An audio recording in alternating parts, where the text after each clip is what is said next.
यो चाहिँ चटपटेमा राख्नको लागि हो। यो खुर्सानीले चाहिँ त्यस्तो हामीलाई बिगार पनि गर्दैन नि त। 2-4 शब्द बोल्दिनु त मेरो युट्युब च्यानलमा। Hello guys, welcome to my blog. I hope हजुर सबैजना सन्चै हुनुहुन्छ होला। म नि एकदम सन्चै छु गाइज।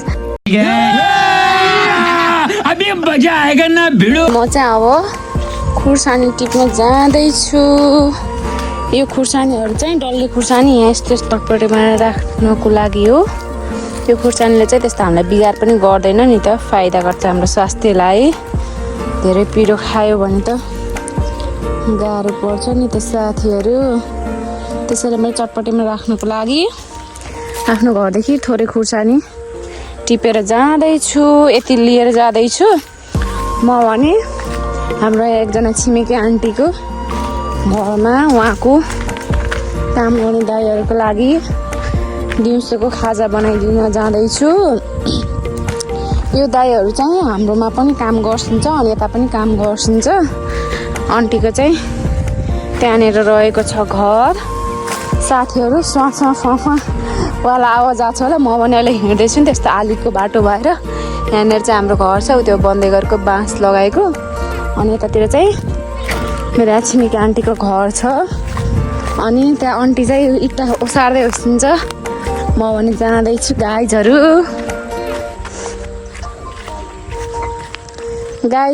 काम कतिको भइराखेको छ। यतातिर चाहिँ चटपटे बनाउनुमा आइसक्यो। सामान चाहिँ आएको छ कि छैन यहाँ आन्टीको चाहिँ। ओहो, हाम्रो दाइहरू यता काममा धमाधम गर्छ। मामा त्यहाँ टुसुक्क पारेर बस्दै बसिन्छ। यो दिदी चाहिँ यता इट्टा बोक्दै बसिन्छ।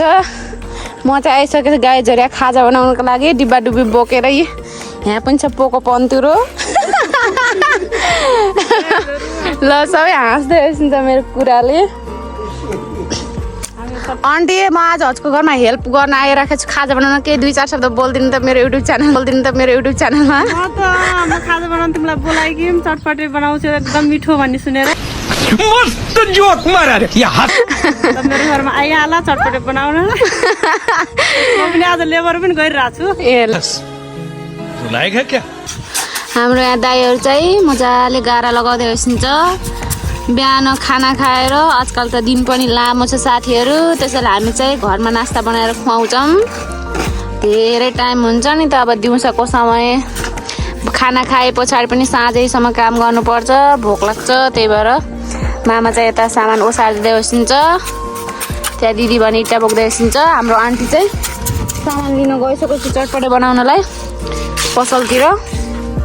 म चाहिँ हेर्दैछु दाइहरूले काम गरेको। अहिले यसमा बनाइदिने खाजा। यहाँ कस्तो राम्रो गुलाबको फुल पनि छ साथीहरू। यो चाहिँ भर्खर बन्दै गरेको घर हो। यस्तो फोहोर घर भनेर चाहिँ नभनिदिनु होला, किनकि यो बन्दै गरेको घर यस्तै हुन्छ। हाम्रो चाहिँ माथि पनि थप्छ छ आन्टीले। म भने अब यस्तो मजाले खाजा बनाइदिन्छु ल उहाँहरूको लागि खानलाई। यतातिर बस्नु पऱ्यो स्टुलमा अनि काट गरेर बनाउँछु। म भने अब पालै पिरो यो खुर्सानी प्याज टमाटर चप गर्छु है त। अब यहाँ खुर्सानी चप गर्दैछु। आन्टीको चक्कु चाहिँ खासै नलाग्दो रहेछ के हो काट्ने सामग्री।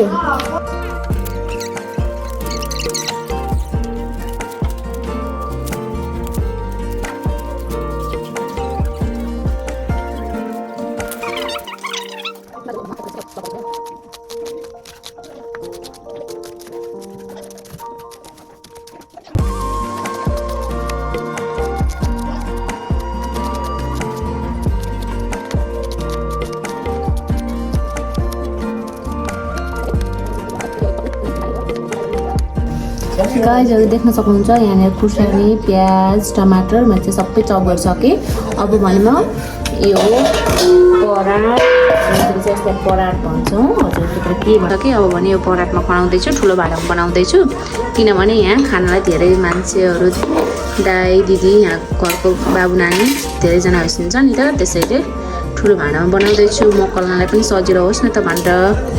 अब भने म बनाइसकेँ। एकदम सिम्पल भन्दा पनि सिम्पल वेबाट मात्रै बनाउँदैछु ल साथीहरू। यहाँ रहेको छ हाम्रो चटपट बनाउनलाई चाहिने सामग्रीहरू।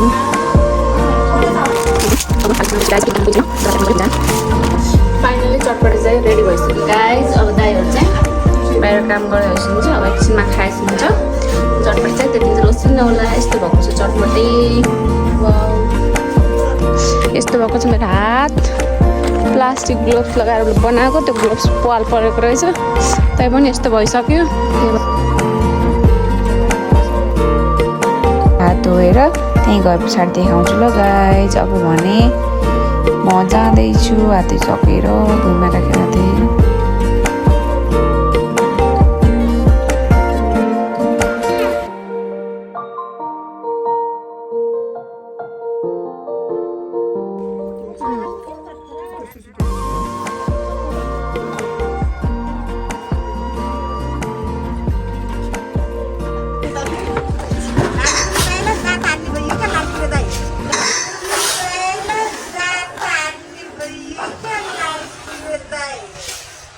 अच्छा हमको सिखा रिया है। ल गाइज अहिले चाहिँ हाम्रो यहाँ रमाइलो रमाइलो गफ चलिरहेको छ। जस्तो आयो त्यस्तै हजुरहरूलाई प्रस्तुत गरिहाले। अब केटाकेटीहरूले आफ्नो रहर पुरा गर्नको लागि खोलेको च्यानल हो, सब्सक्राइब चाहिँ गरिदिनु होला। धर्म हुन्छ।